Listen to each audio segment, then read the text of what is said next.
ये देखिए चैप्टर 18 का 41 नंबर श्लोक आप पढ़ सकते हैं। अनुवाद राइट साइड में लिखा हुआ है, क्या आप पढ़ सकते हैं, बता सकते हैं ये भेदभाव हटा रहा है कि जुड़ रहा है, बता रहा है, बताइए जरा हमें। परंतु ब्राह्मण, क्षत्रिय, वैश्य इन तीनों और शूद्रों के भी कर्म विभक्त किए हुए हैं, अर्थात परस्पर विभाग पूर्ण निश्चित किए गए हैं। ब्राह्मण आदि के साथ शूद्रों को मिलाकर समाप्त करके न कहने का अभिप्राय है कि शूद्र द्विज न होने के कारण वेद पाठ में उनका अधिकार नहीं, जिसके द्वारा विभक्त किए गए हैं। स्वभाव से बताइए, गुणों के द्वारा यहाँ तो इसने कह दिया ना कि जो शूद्र हैं वे द्विज न होने के कारण वेद पठन में उनका अधिकार नहीं है। तो ये भेदभाव मिटा कहाँ रहा है? ये तो भेदभाव बनाए रखने की बात कर रहा है ना। ये तो कह रहा है कि उनको अधिकार ही नहीं है। इनको अधिकार, आपके गीता अगर चले आज भी आप वही चीज पढ़ रहे हैं कि शूद्र को वेद पढ़ने का अधिकार नहीं है।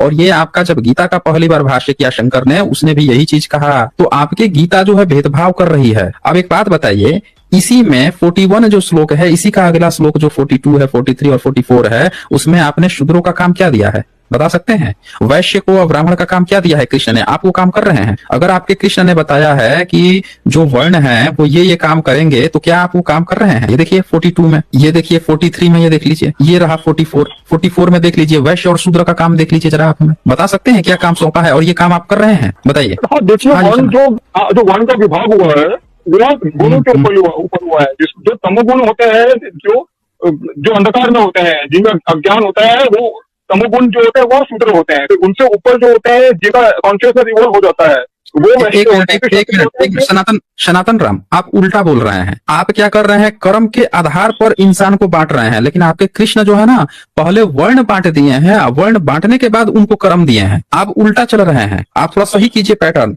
कृष्ण कहते हैं कि मैंने पहले वर्ण की रचना की, 4 वर्ण बनाए और उन 4 वर्णों को मैंने ये कर्म दिए। आप उल्टा कह रहे हैं कि ये जो कर्म कर रहा है वो ये है, वो है। उल्टा मत चलिए ना, गड़बड़ हो जाएगा। सीधा चलिए। आपके कृष्ण जो है पहले 4 वर्ण बना देते हैं, मतलब पहले ही इंसान छांट दिए, तुम ये काम करोगे, तुम ये काम करोगे, तुम ये काम करोगे। मतलब कि शूद्र पहले से डिफाइन है कि ये शूद्र है। और यही कारण है कि भारत के शूद्र पहले से डिफाइन थे, जिनको आपने पढ़ने ही नहीं दिया, पढ़ने लिखने ही नहीं दिया आपने। समझ रहे हैं? ये पहले से डिफाइंड थे। अन्यथा जो ब्राह्मण आपके यहाँ नहीं पढ़ा लिखा, उसको आप शूद्र घोषित कर दिए होते हैं। उसका घर परिवार जो है जाके SC ST समाज के बीच में होता, शादी विवाह SC ST के बीच में करता, नहीं किया।